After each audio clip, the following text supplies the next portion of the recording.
अस्सलामुअलैकुम, खुशामदीद। अस्सलाम वालेकुम, क्या हाल है? उम्मीद है खैरियत से होंगे। अल्लाह पाक हम सबको अपने हिफ्ज़-ओ-अमान पे रखे। ये हमारी वीडियो एनईडी के पास्ट पेपर से रिलेटेड है। आज की वीडियो में हम 2005 के सवालात को देखेंगे, कौन-कौन से सवाल आए थे और उसका जितना भी सॉल्यूशन होगा वो हम करेंगे।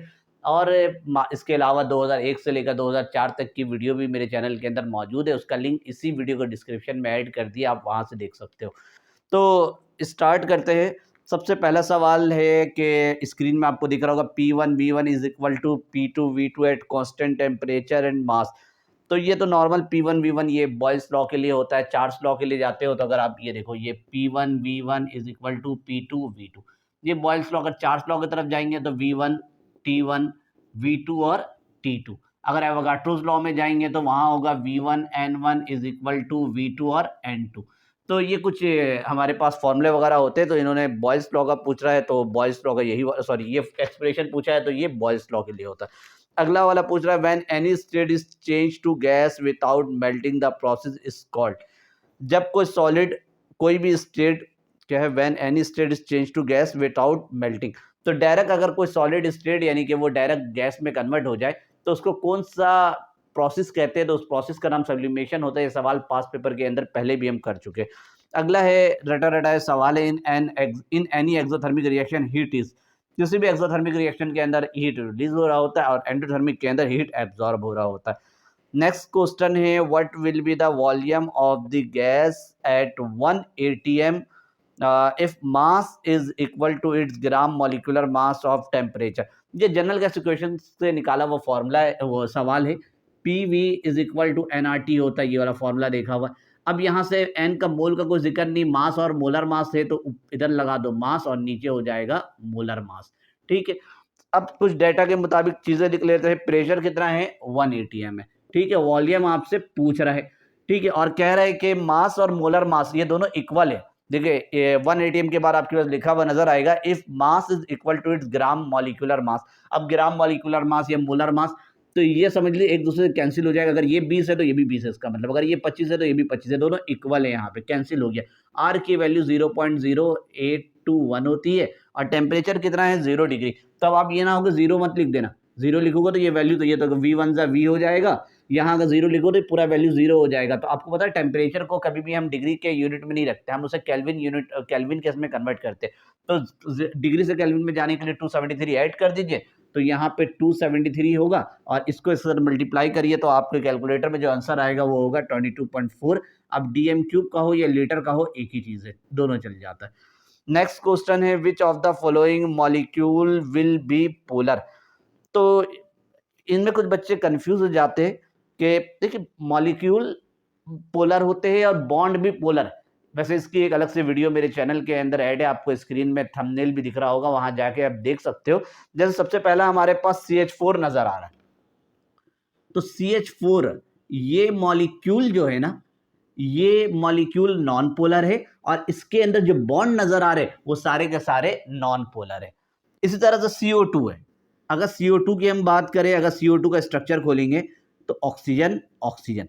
अगर मैं इसमें पूछूं बॉन्ड कैसा है, तो बॉन्ड तो यहां पर पोलर है, यही असल में बताना था। लेकिन ये ओवरऑल मॉलिक्यूल की अगर हम बात करें कि भाई CO2 का मॉलिक्यूल कैसा है, तो ये मॉलिक्यूल नॉन पोलर है। तो बहुत सारे बच्चे ना इसी में कंफ्यूज रहते हैं, बॉन्ड और मॉलिक्यूल के डिफरेंस नहीं समझ पाते। तो वीडियो देखिएगा तो आपको पूरा क्लियर हो जाएगा।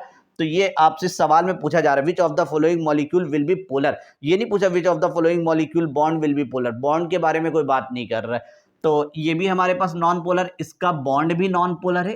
ठीक है, इसका बॉन्ड भी नॉन पोलर है, NP लिख रहा हूं। और ये मॉलिक्यूल भी अगर हम चेक करते हैं तो ये मॉलिक्यूल भी हमारे पास नॉन पोलर है। जबकि H2O के, अच्छा एक F2 है वो भी मैं लिख देता हूं। F2 का मतलब हुआ कि इसके अंदर F और F होगा, तो इस F और F मॉलिक्यूल के अंदर दोनों चीज, यहां पर भी बॉन्ड भी नॉन पोलर है और ये मॉलिक्यूल जो है ये भी हमारे पास नॉन पोलर है। H2O जो आपको नजर आ रहा है, ये H2O के अंदर बॉन्ड जो है ये बॉन्ड भी नॉन पोलर है। और अगर हम इस पूरे मॉलिक्यूल की बात करें तो ये बॉन्ड तो इसके अंदर पोलर है। ठीक है, बॉन्ड पोलर है। और अगर पूरे मॉलिक्यूल की बात करें तो ये पूरा मॉलिक्यूल भी हमारे पास पोलर में आ रहा है। तो इसके मुताबिक यहाँ जो आंसर ठीक होगा वो होगा 5, सॉरी 5वां MCQ कर रहे हैं, इसका सही आंसर C होगा। तो ये मैं आपको पोलर नॉन पोलर की जो वीडियो वो देख लीजिएगा तो आपको क्लियर हो जाएगा, स्क्रीन में उसका थंबनेल भी दिख रहा होगा, ताकि आप इन सब चीज़ों से आज़ाद हो जाए, क्योंकि नहीं इस तरह के नॉन पोलर और पोलर मॉलिक्यूल के सवालात वो कई बार माजी में आपसे 8 से 10 बार पूछ चुका है, हर टेस्ट के अंदर पूछता रहता है। तो आपको कम से कम डिफरेंस पता होगा तो फिर आगे आपको समझ में आएगा। फिर मैं आपको ये भी बता दूंगा कि बॉन्ड पोलर नॉन पोलर कैसे निकलता है और मॉलिक्यूल का कैसे निकलता है। मॉलिक्यूल में जाते तो फिर डायपोल मोमेंट वगैरह सारा उसके अंदर दाखिल हो जाता है। आगे बढ़ते हैं, छठा question, the pressure at which of 1 mole of a gas at 0 degree. अच्छा भाई, टेम्परेचर आपको इसके अंदर दे दिया है 0 डिग्री, छठे क्वेश्चन का। अच्छा, और कितना है, मोल कितना है, तो एन की वैल्यू आपको दे रहा है 1 मोल। और क्या दे रहा है, वॉल्यूम कितना दे रहा है 22.4 लीटर, यानी कि डीएम क्यूब, कुछ भी आप कहना चाहो कह सकते हो। लीटर इज क्लोज टू, आपसे इसके अंदर प्रेशर पूछ रहा है। तो अगर आप इस चीज को गौर करिए तो ये सारा एसटीपी कंडीशन से मैच कर रहा है। अगर आप ये फॉर्मूला अगर आपको याद हो कि volume is equal to mole multiply by 22.4 DM cube, ये फॉर्मूला कौन से स्टेट में होता है, एसटीपी स्टेट में होता है, सॉरी स्टेट नहीं, एसटीपी कंडीशन में होता है। एसटीपी कंडीशन के अंदर जब मोल 1 होता है तो इसको इससे मल्टीप्लाई करेंगे 22.4 डीएम क्यूब आ जाएगा, यानी कि ये वाला चीज आ जाएगा। टेम्परेचर 0 डिग्री होता है एसटीपी कंडीशन में, ये रहा मोल भी। तो इस टेम्परेचर कितना होता है एसटीपी कंडीशन के अंदर, 1 एटीएम होता है। तो उसी के मुताबिक यहाँ पे जो आंसर लगेगा वो छठा का ए लगेगा, 1 एटीएम। अगला कह रहा है how many neutron are there in, आपको न्यूट्रॉन निकालना है। तो डायरेक्ट इसके लिए आई ऊपर कितना है 127 और नीचे है 53। या तो फॉर्मूला लगा लीजिए, फॉर्मूला जो हमारे पास पूछ के आ रहा है इसके अंदर हमसे, हाउ मेनी न्यूट्रॉन, तो A is equal to Z plus N, ये फॉर्मूला होता है। A जो होता है मास नंबर यहाँ 127 रखा जाएगा, Z जो होता है एटॉमिक नंबर है 53 है, और आपको न्यूट्रॉन निकल कर आ जाएगा। या यूं निकाल लो, या तो आप डायरेक्ट पेपर के अंदर ये फॉर्मूला लगाने की जरूरत नहीं है, डायरेक्ट जुगाड़ है कि इसको इससे माइनस कर दीजिए, यानी कि 127 को आप कर दो 53 से माइनस, डायरेक्ट आंसर है 7 में से 3 गया तो 4 बच गया, 12 में से 5 गया तो 7 बच गया, यानी कि यहाँ पर 74 आंसर आएगा। डायरेक्ट आप पेपर में निकाल सकते हो, आपको फॉर्मूला लगाने की जरूरत नहीं है। पेपर में डायरेक्ट इस तरह से जुगाड़, ऊपर से नीचे को माइनस करो, आंसर आ गया हमारे पास, न्यूट्रॉन निकल कर आ जाएगा। अच्छा जी, जो इसमें लिखना है लिखिए, फिर मैं रफ करता हूँ। 8वें सवाल में आपसे पूछ रहा है NH4 इसका नाम ammonium sulphate solution turns blue litmus red. Blue जो आपके लिटमस पेपर होता है वो रेड में कन्वर्ट हो जाता है, किसकी वजह से होता है, तो भाई आपके पास से एक ये सॉल्ट है NH4 और नीचे हमारे पास 2 नज़र आ रहा और SO4, इसको आपने वाटर के साथ ऐड किया H2O। तो वाटर को कितने मॉलिक्यूल लेने पड़ेंगे, तो यहाँ पे हम 2 मॉलिक्यूल लेंगे, ये 2 मॉलिक्यूल ऑफ H2O, ठीक है, H और OH, ठीक है।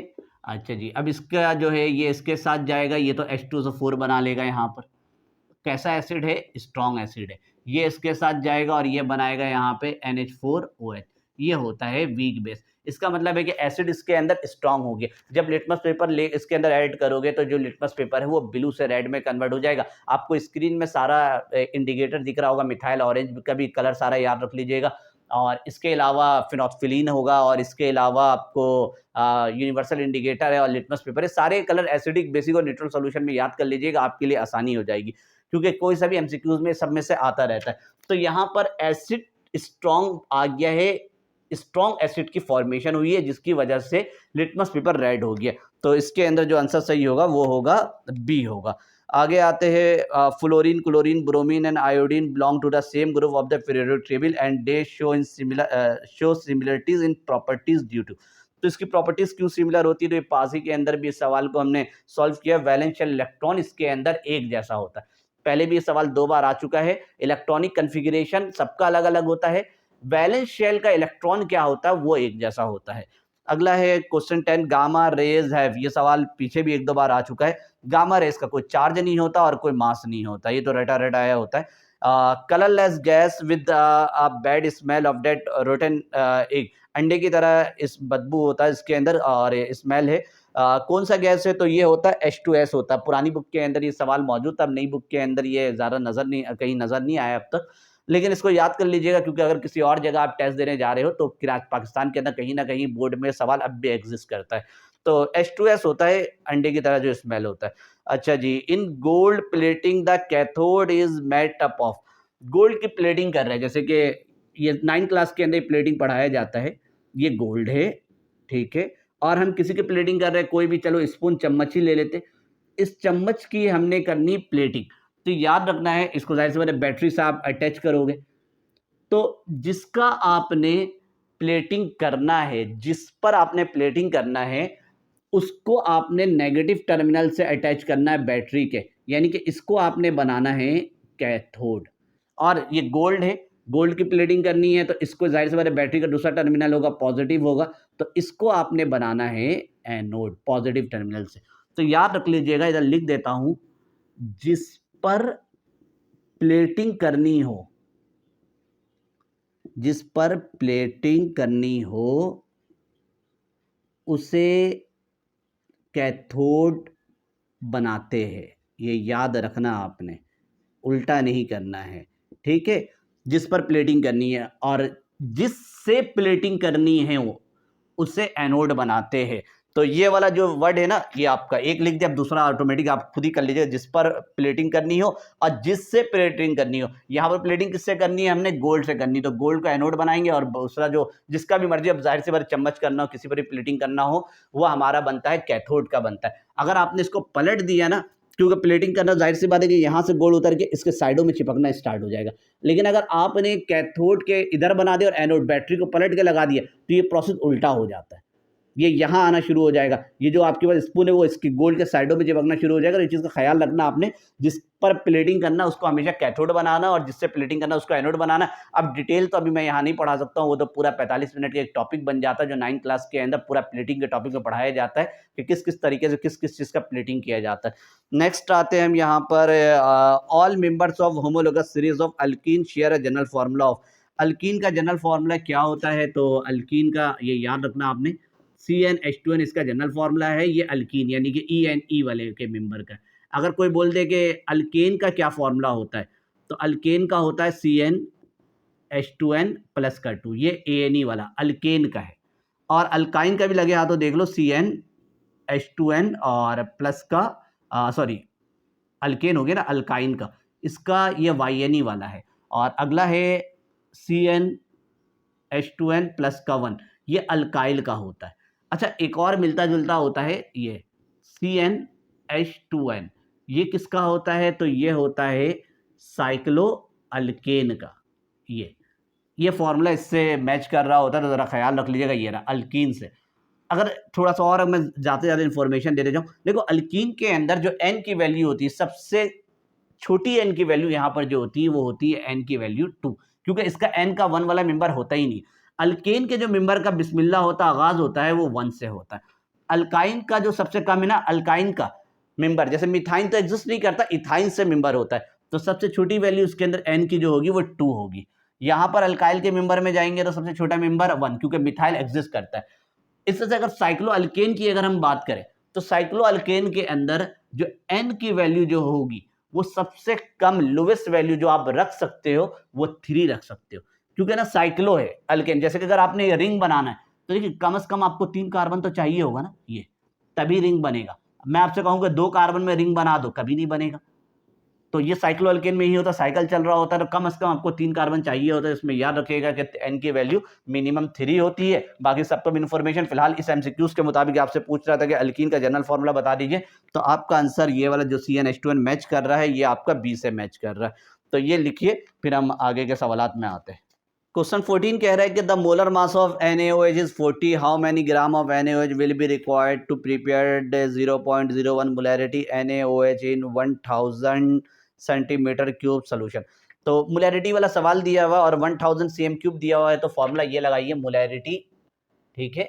और ऊपर होता है, मैं फॉर्मूला लिख रहा हूँ ना, पेपर में लिखने की जरूरत नहीं, ऊपर मास हुआ, नीचे लगा दिया मोलर मास मल्टीप्लाई बाई 1000 और वॉल्यूम लगा लो V इन cm क्यूब, ठीक है। पेपर में फॉर्मूला लिखने की जरूरत नहीं, आप डायरेक्ट वैल्यू लगाओ और आंसर निकाल लो वहां पर।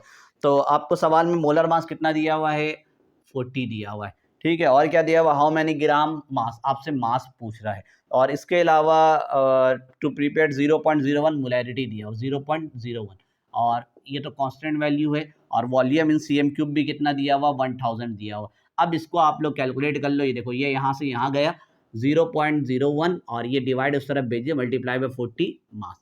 अब इसको इससे मल्टीप्लाई कर दीजिए, अगर आपको आता है तो ठीक है, वरना तो आप अगर थोड़ा सा यूँ लगाना चाहो 2 पॉइंट आगे जाएगा ये, तो ये हो जाएगा 1 × 10 की पावर -2 और ये हो जाएगा यहाँ पे 40 = m। अब इसको इससे मल्टीप्लाई करिएगा तो 40 × 10 की पावर -2, ठीक है। अब ये -2 यहाँ पर पॉइंट है, अब आपने इसको 2 बार पीछे भेजना है, तो ये हो जाएगा यहाँ पर 0 पॉइंट, ये पॉइंट पीछे जाएगा तो 0.4 ये m निकल कर आएगी। तो ये आपका 0.4 आंसर होगा। वैसे आप एनएडी में टेस्ट दे रहे हो तो वहाँ पर कैलकुलेटर अलाउड है, तो इतना आपको मेहनत करने की ज़रूरत नहीं है। हाँ, कहीं और जा रहे हो और अगर वहाँ पे कैलकुलेटर अलाउ नहीं है तो फिर आपने एक्सपोनेंशियल मेथड को ना जहाँ तक लगाना लगा लीजिए। और अगर आपको डायरेक्ट पता है कि भाई इस दोनों को मल्टीप्लाई करने पे ये आंसर आ सकता है तो आप डायरेक्ट भी लिख सकते हो। आगे बढ़ते हैं और नेक्स्ट है question 15, 20 ml of 0.1 NaOH is titrated with 0.5 molarity H2SO4। देखिए एसिड बेस वाली बात आ गई इसके अंदर। पहले भी मैंने बात की थी कि आप लोगों ने ये वाला फॉर्मूला लगाते हो, सरासर गलत लगाते हो। M1V1 = M2 और V2, ये फॉर्मूला डाइल्यूशन के लिए होता है। टाइट्रेशन के लिए आपने इसके नीचे N1 लगाना और इसके नीचे N2 लगाना है। M1 इसको या तो आप बेस मान लो, यानी इस साइड को अगर आप बेस मान रहे हो तो इस साइड को आपने मानना पड़ेगा एसिड, या इसको एसिड मान लो, इसको बेस मान लो। तो फिलहाल 20 ml of 0.1 molarity NaOH base है, तो 20 ml और 0.1 वैल्यू लिख लो। ये 0.1 इसका कंसंट्रेशन हो गया और वॉल्यूम कितना हो गया इसका 20 दिया हुआ है। N1 की वैल्यू भी पुट करवाता हूँ। M2 कितना है 0.5 है और आपको इसका वॉल्यूम निकालना है। अब N1 और N2 की वैल्यू उस टाइम भी बताया था। दोनों एसिड जो और बेस है, यहाँ बेस कौन सा है NaOH है और एसिड कौन सा है H2SO4 है। तो इन दोनों को आपने न्यूट्रलाइज करवाना है। जब आप न्यूट्रलाइज करवाएंगे तो बेस हमें 2 मोल चाहिए होगा और एसिड हमें 1 मोल चाहिए होगा। भूल गए हो वो पुरानी वीडियो देख लीजिएगा, अगर फिर भी मैं करवा देता हूँ। NaOH प्लस H2SO4 आपको इसको न्यूट्रलाइज करवाना है, तो 2H है और यहाँ 1 OH है, तो ये बैलेंस नहीं होगा। 1H 1 OH के साथ जा रहा है। अब इसको 2 मोल लीजिएगा तो 2 हाइड्रोजन 2 OH के साथ जाएगा, तो ये बना लेगा यहाँ पर 2H2 और फिर ये बच जाएगा, ये दोनों मिलाइएगा तो ये बनाएगा एक सॉल्ट Na2SO4। हमें मिल गया यहाँ पर ये बेस का मोल मिल गया और ये 1 एसिड का मोल मिल गया। तो ये हमारे पास बेस वाला लाइन ये चल रहा है, इसके नीचे 2 लिख दिया और एसिड वाला लाइन ये चल रहा है, तो वहाँ 1 मोल है तो यहाँ पे हमने 1 लिख दिया। अब इसको कैलकुलेट करिएगा। अगर आप N1 N2 के बगैर करिएगा तो आंसर आपका आ तो जाता है, लेकिन जो आंसर यहाँ जो सही आना चाहिए ना वो आंसर नहीं आएगा, गलत आंसर आ जाएगा। और जानबूझ के पेपर के अंदर ना वो गलत वाला आंसर भी दे के रखते ताकि बच्चा इस वाले फॉर्मूले से यूज कर ले, M1V1 और M2V2, N1 और N2 ना लगाए। M1V1 और M2V2 ये फॉर्मूला बुक में लगा हुआ आपको मिलता है, वो डाइल्यूशन के लिए होता है। इससे पहले भी इसके बारे में डिटेल मैंने दोनों सवाल ना एक साथ करवाया था, चाहे शायद वो 2004 का था, कौन सा था, वहाँ पे डाइल्यूशन और ये न्यूट्रलाइजेशन का दोनों आ गया। तो ये न्यूट्रलाइजेशन का फॉर्मूला होता है और अगर आप N1 N2 नहीं लिखोगे तो फिर वो चला जाएगा डाइल्यूशन पे। सॉल्व करेंगे तो आंसर इसका क्या-क्या बन जाएगा, इसको बल्कि पहले अरेंज कर लेते हैं हम। ये 0.1 है और यहाँ 20 है और ये 2 नीचे मौजूद है, इसको इधर भेज दीजिए तो ये 0.5 हो जाएगा, ठीक है। और यहाँ रह जाएगा V2। 20 को जब 0.1 से मल्टीप्लाई करेंगे ना तो आपके पास जो आंसर आएगा वो आएगा कितना आ जाएगा, 20 को जब 0.2 आएगा, ठीक है। आप कैलकुलेटर से करके देख सकते हो। इसका मतलब ऊपर 2 आएगा और नीचे भी 2 है, तो इसका मतलब ये और ये आपस में कैंसिल हो जाएगा। बच जाएगा यहाँ पे 1/0.5 बच जाएगा और यहाँ V2। थोड़ा सा और आप इसको करना चाहो तो ये 1 और यहाँ पे 0.5, इसका मतलब है कि ये 1/2 है, आधा है ना, तो इस 2 को ऊपर भेजिएगा तो यहाँ पे V2 का आंसर आ जाएगा 2। तो ये आपका फाइनल आंसर कहाँ पर नज़र आ रहा है, हाँ 15 का D हो गया ये। अगला है बिरास इज एन अलॉय ऑफ। बिरास किसका अलॉय होता है? तो कई बार ये माजी में भी 2001 से 2004 के दरमियान 2-3 बार आ चुका है। कॉपर और जिंक का ये अलॉय होता है। अगला है maximum possible number of electron in n energy level और shell n is given by. भाई किसी एनर्जी लेवल के अंदर, अब एनर्जी लेवल बोले या शेल बोले या तो ऑर्बिट बोले, ऑर्बिटल अलग चीज़ है, तीनों में से कोई भी टर्म कहे उसके पूछ रहा किसी एनर्जी लेवल या शेल के अंदर कितने इलेक्ट्रॉन आते हैं, किस फॉर्मूले से आप पता कर सकते हो। अब एनर्जी लेवल कौन कौन सा, भाई K होता है, L होता है, M होता है। K के अंदर 2 इलेक्ट्रॉन आते हैं, L के अंदर 8 आते हैं, M के अंदर 18 आते हैं। अब ये पता कैसे चलता है, ये नील बोहर ने फॉर्मूला दिया था 2n का स्क्वायर। इस फॉर्मूले की मदद से आपको पता चल जाता है, अगर पहले ऑर्बिट के लिए निकालोगे तो 2 आ जाएगा, दूसरे ऑर्बिट के लिए निकालोगे n की वैल्यू 2 रखोगे, 2 का स्क्वायर 4, 4 को 2 से मल्टीप्लाई करेंगे 8। अगर तीसरे ऑर्बिट के लिए निकालना है, m तीसरा ऑर्बिट होता है, तो यहाँ पे 3 रखाएंगे, 3 का स्क्वायर 9, 9 2 18। तो इस तरह से आपके पास तमाम ऑर्बिट का निकल कर आ रहा होता है। तो इसके मुताबिक जो आंसर सही होगा वो आपका ए होगा। अगला है question 18, the formula of calcium carbide is. पहला तो कैल्शियम कार्बाइड ऐसे ही पता चल रहा है कि कैल्शियम कार्बाइड में कैल्शियम होगा और कार्बन होना चाहिए, कार्बाइड। तो पहला तो CaCO3 कैल्शियम कार्बोनेट, दूसरे में नजर आ रहा है Ca और CN2, तो इसमें तो नाइट्रोजन वगैरह भी दाखिल होगी, इसको भी आप लोग एलिमिनेट कर दो। अब रह गया C और D, दोनों के अंदर आपको नजर आ रहा है Ca भी है और C भी है और Ca भी है, Ca2 और C। तो कैल्शियम कार्बाइड, अगर ये आप लोगों ने इथाइन वाला टॉपिक पढ़ा है तो इथाइन को तैयार करने के लिए कैल्शियम कार्बाइड की रिक्वायरमेंट होती है। कैल्शियम कार्बाइड यूं होता है, यहाँ पे Ca रखते हैं, यहाँ C ट्रिपल बॉन्ड C, तो इसका मतलब है कैल्शियम एक बार चाहिए और कार्बन कितनी बार चाहिए, 2 बार, तो ये होता है CaC2। तो इसके मुताबिक जो आपका आंसर सही हुआ, क्योंकि ए और बी तो हमने एलिमिनेट कर दिया था, बचा था C और D, तो यहाँ पे C सही है। अगला है which of the following will give sulfur dioxide when heated in air। Sulphur dioxide आपको कैसे मिलता है? तो भाई अगर दो तरीका है, या तो सल्फर को डायरेक्ट आप हीट कर दो, ऑक्सीजन के साथ सल्फर डाइऑक्साइड मिल जाता है, या तो दूसरा ऑप्शन होता है आयरन पायराइट की मदद से आप इसको कर सकते हो, यानी कि FeS2 फॉर्मूला होता है, इसको आप जब ऑक्सीजन के साथ मिलाइएगा तो हमारे पास सल्फर डाइऑक्साइड मिल जाता है। Question number 20, under similar condition of N2O है और NO है, NO2 and N2O5 gases are allowed to diffuse, the gas will diffuse most quickly is. तो भाई चार ऑप्शन, 4 गैसेस दिया हुआ, सबसे फास्ट कौन मूव कर सकता है? तो नॉर्मल एक आसान सा है कि जिसका मास ज़्यादा होता है वो आराम से मूव करता है, उसका रेट ऑफ डिफ्यूजन कम होता है, जिसका मास कम होता है उसका रेट ऑफ डिफ्यूजन ज़्यादा होता है, तो तेज़ी मूव कर सकता है। तो चारों में मास निकाल के चेक कर लो। तो भाई आपको बी नज़र आ रहा है, क्योंकि कहीं पर नाइट्रोजन 1 बार है, ऑक्सीजन 5 बार है, और सिर्फ बी के अंदर 1 बार नाइट्रोजन 1 बार ऑक्सीजन। सी में जा रहे तो नाइट्रोजन 2 बार है, ऑक्सीजन 1 बार है। डी में जा रहे तो नाइट्रोजन 1 बार है, ऑक्सीजन 2 बार है। तो सबसे कम जो आपको एलिमेंट नजर आ रहा है एटम, वो नाइट्रोजन और ऑक्सीजन के अंदर सिर्फ 2 ही एलिमेंट है, 2 एटम है, एक नाइट्रोजन और ऑक्सीजन है। तो आपका बी आंसर यहाँ ठीक होगा। अगला एमसीक्यूज 21 में कह रहा है the name of functional group, तो C डबल बॉन्ड O के साथ O है, ये माजी में भी आ चुका है, ये हमारे पास कार्बोक्सिलिक बी में जाएगा। अगला है the formula of xylene is, माजी में पहले भी आ चुका है, पहले इसमें जो लिखना है लिखिए, फिर मैं आपको जाइलिन का फॉर्मूला लिखवाता हूँ दोबारा से। अच्छा, ये जो जाइलिन है ये कजन ऑफ टॉलिन है, टॉलिन से मिलता जुलता है। अब टॉलिन कैसे बनता है? तो बेंजीन से बन रहा होता है, फ्राइडल क्रॉफ अल्काइलेशन वगैरह। अच्छा, जहाँ पे फ्राइडल क्रॉफ अल्काइलेशन पढ़ते हैं तो उसी टॉपिक के नीचे ना जाइलिन भी बना हुआ नजर आता है। तो देखिए बेंजीन है, ठीक है, और बेंजीन के हर कोने में क्या क्या मौजूद है? एक एक हाइड्रोजन मौजूद है। जब एक जगह से हाइड्रोजन, जैसे अगर ये वाला हाइड्रोजन, अगर चलो मैं वक्ती तौर के लिए सारा जगह ना हाइड्रोजन लिख ही देता हूँ, ठीक है, सब जगह हाइड्रोजन वैसे अंदर बन रहता है। एक हाइड्रोजन को अगर मैं निकाल दूं और उसके बदले वहां पे लगा दूं CH3, तो इसको हम कहते हैं टॉलिन। और अगर मैं 2 हाइड्रोजन को हटाकर ये कर दूं, यहाँ पे इधर भी CH3 लगा दूं और यहाँ पर भी CH3, अच्छा बाकी जगह हाइड्रोजन मौजूद है, ठीक है, ये जगह में ऐसा हाइड्रोजन हटानी है, ठीक है, यहाँ पर 4 हाइड्रोजन अभी बाकी है, तो इसको हम कहते हैं जाइलिन कहते हैं। अब अलग अलग जाइलिन के अंदर भी आता है कि इसको हम कहते हैं ऑर्थोजाइलिन, अगर यहाँ CH3 लग जाए तो इसको मेटाजाइलिन, और अगर CH3 उसके बजाय यहाँ, यानी कि अलग अलग लोकेशन में लग जाए। अगर CH3 समझाने के लिए और आपको क्लियर कर दूं कि हो सकता है भाई 2 बार CH3 लगना, एक बार यहाँ लग गया और एक बार यहाँ लग गया, ठीक है, बाकी जगह वैसे ही बचा हुआ है, तो ये भी जाइलिन है, ठीक है। और एक और केस बना ही देता हूं, जब सारा बनाया है तो एक CH3 यहाँ लग गया, एक CH3 यहाँ लग गया, बाकी जगह हाइड्रोजन बचा हुआ है, तो ये भी जाइलिन है। अगर अंदर जाके घुस के चेक करोगे तो इसका नाम होगा, ये होगा ऑर्थोजाइलिन, ठीक है, ये जाइलिन होगा पैराजाइलिन और ये होगा मेटाजाइलिन। लेकिन उन्होंने आपसे जाइलिन का ऑर्थो पैरा के चक्कर में नहीं पढ़ा रहा, वो आपसे पूछ रहा है हमें इसका फॉर्मूला बता दो। तो बेंजीन का कितना होता है? C6H6।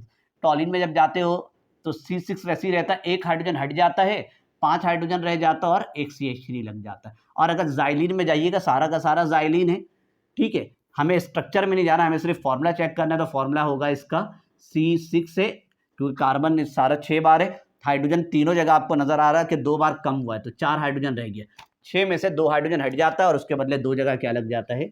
CH3 लग जाता है।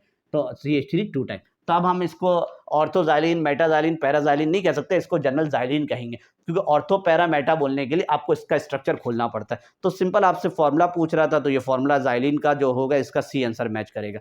अगला कह रहा है amino acid present in protein important for body growth है, which of the following can not be source of amino acid.